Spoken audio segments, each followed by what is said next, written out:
তো 7 নম্বর পরে দেখেন কি কথা লেখা, x cos theta y sine theta equal to p. চলমান রেখাটি এক্স ও ওয়াই অক্ষরেখা দুইটিকে যথাক্রমে এ ও বি বিন্দুতে ছেদ করে। তাহলে এইটা একটা রেখা যেটা এক্স এবং ওয়াই অক্ষকে ছেদ করে। তো এক্স অক্ষ ওয়াই অক্ষকে যদি ছেদ করে তাহলে সেই রেখাটারে কিন্তু আমাদের ওই যে x by a plus y by b equal 1 ওই প্যাটার্নে নিয়ে আসতে হয়, মনে আছে?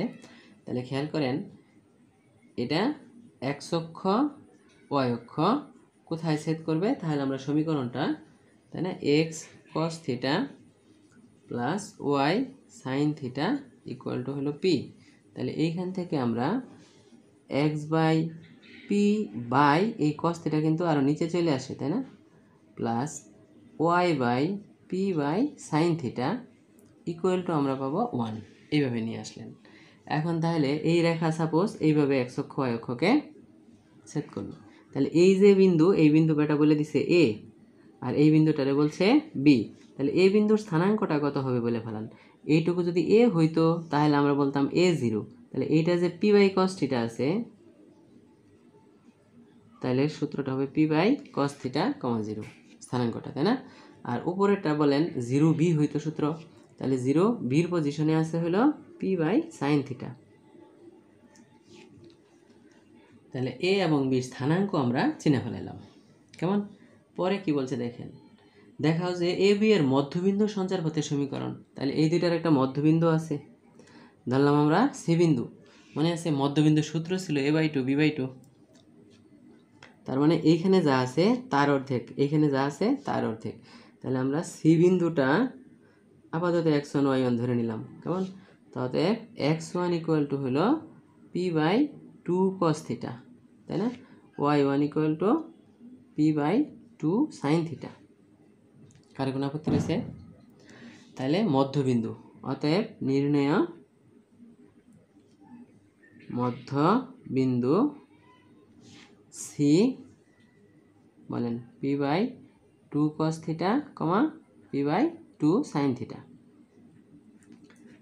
এইবার আবার অঙ্কটা পুরাপুরি আমরা পড়ব।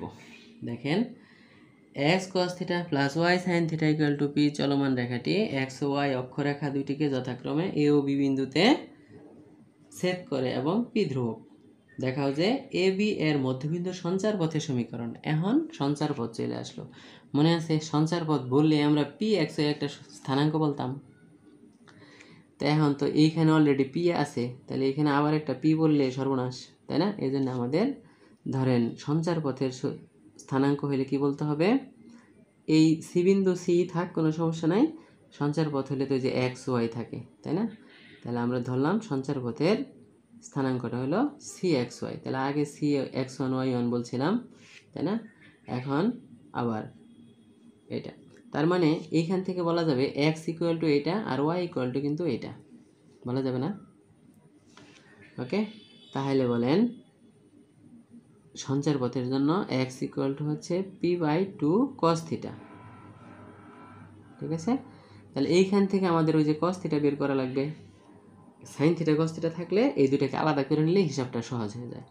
তাহলে হবে পি বাই টু এক্স, আর ওয়াই ইকুয়াল টু ওই যে স্থানাঙ্কের সঞ্চার পথের, তাই না, p by two sine theta. তাহলে এইখান থেকে আমরা সাইন থিটা ইকুয়াল টু পাবো p by two y. Okay, তাহলে এখন আমাদের আসলে কি বানাবার কইছে দেখেন, একটা প্রমাণের মতো p square x square y square equal to 4x square y square. তার মানে এখানে সাইন থিটা কস থিটা নাই, তার মানে আমরা এই দুটারে বর্গ করলে যোগ করলেই পাবো, কেমন? তাহলে 1 বর্গ যোগ 2 বর্গ। ওকে, তাহলে এটার বর্গ তো 1 হয়ে যাবে, ইকুয়াল টু মানে পি স্কোয়ার কমন আছে, নিচে 4 কমন আছে, তাহলে 1 বাই এক্স স্কোয়ার থাকবে আর একটা 1 বাই ওয়াই স্কোয়ার থাকবে। আপনি প্রয়োজন এগুলো আলাদা আলাদা করে করবেন হিসাব, কিন্তু আমরা চাই যে হিসাবটা স্মার্টলি করার প্র্যাকটিসটা হয়ে যাক। ওকে, তাহলে এইখান থেকে আমাদের দেখেন এক্স স্কোয়ার ওয়াই স্কোয়ার লসাগু নেওয়া যেতে পারে, তাই না? লসাগু নিলে তাহলে 4 equal to p square x square plus y square by x square into y square. তাহলে এটা এই পাশে চলে গেলে আমরা কিন্তু উত্তরটা পায়ে ফেলব।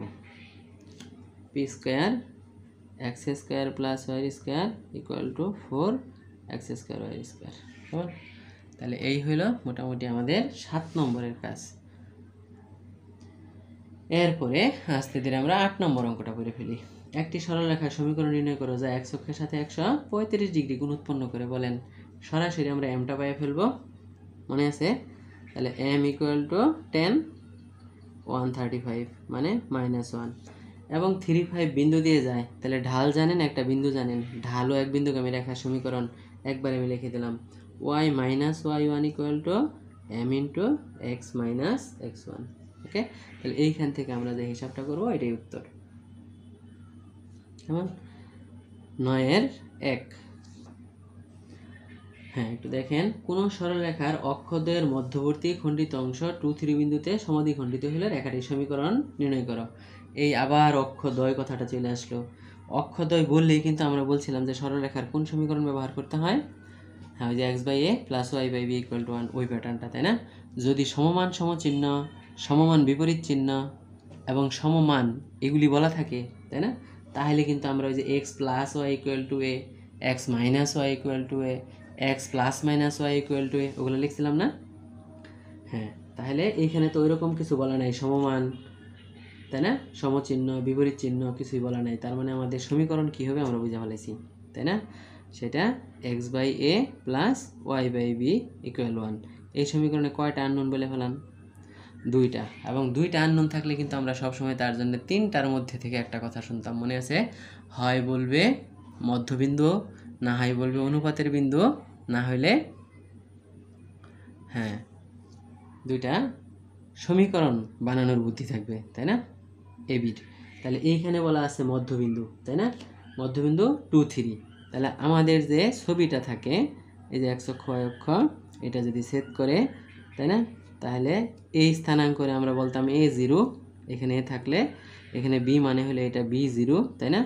এই দূরত্বটুকুরে a বলা হয়, এই দূরত্বটুকুরে b বলা হয়, এবং মধ্যবিন্দুটা ছিল a/2 b/2। তাহলে আপনি বলেন a/2 ইকুয়াল আমরা বলে ফেলতে পারি 2, b/2 ইকুয়াল টু বলা যায় 3।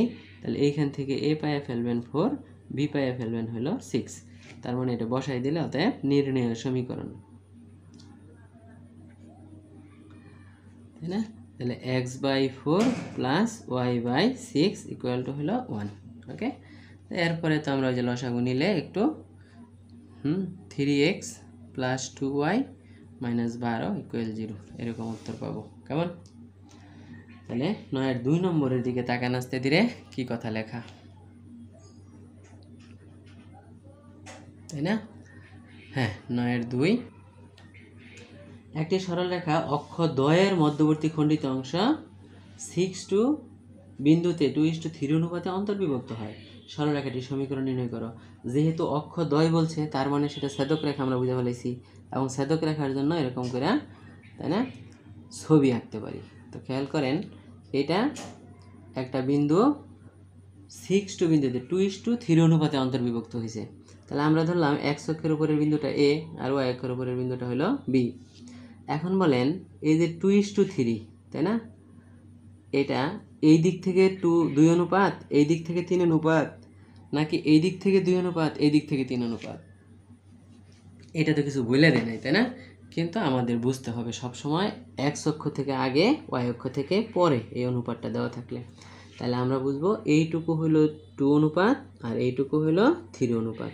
ওকে, আচ্ছা, আর এই বিন্দুটার স্থানাঙ্ক বলা আছে, ধরেন সি বিন্দু 6, 2।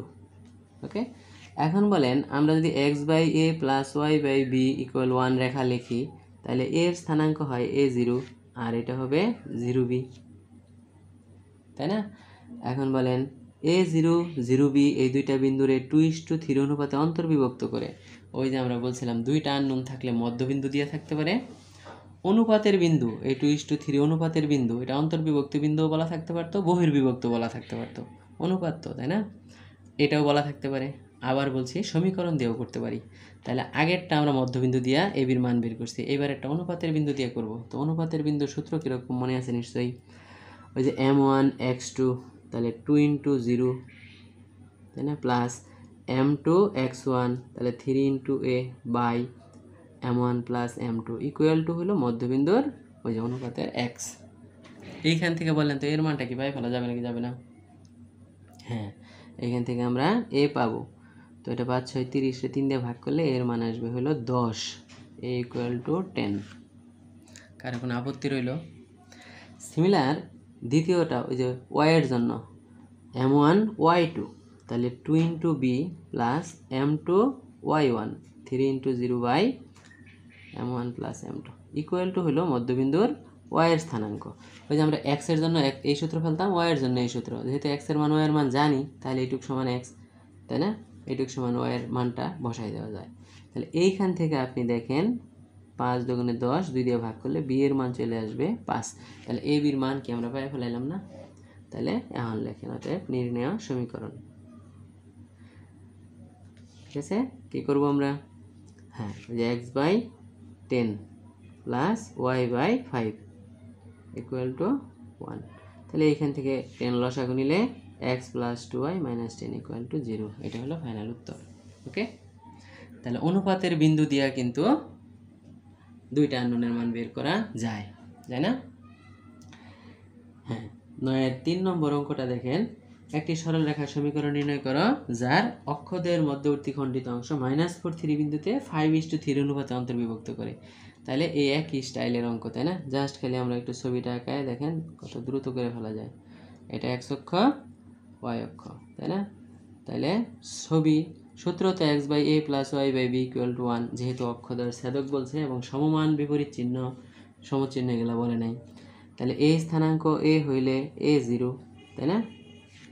এটা b = 0 b, এবং এর যে স্থানাঙ্কটা, তাই না, অনুপাতের বিভক্ত হয়েছে -4 তো 5:3, তার মানে এই বিন্দু থেকে 5 একক দূরত্ব আর এই একক থেকে এটা থেকে 3 একক। তাহলে আমরা এটুকু একটু বেশি নিলাম আর এটুকু একটু কম নিলাম।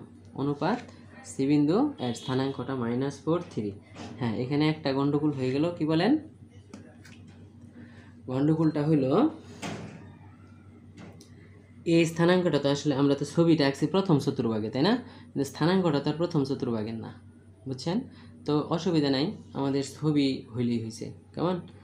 তাহলে আমরা তো আর যাই না বুঝে এটা করি নাই, তাই না?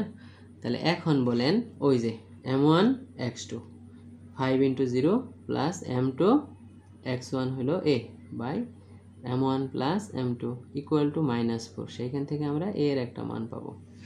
তো 8 32, কেমন? তো ঠিক আছে, এরপরে b এর জন্য বলেন 5 × b + 3 × 0 বাই 5 + 3 ইকুয়াল হলো ওই বিন্দুটার 3।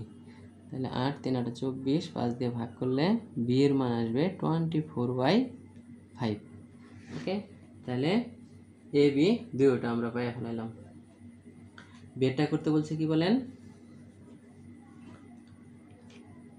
সমীকরণটা, তাই না? অতএব নির্ণয়ের সমীকরণ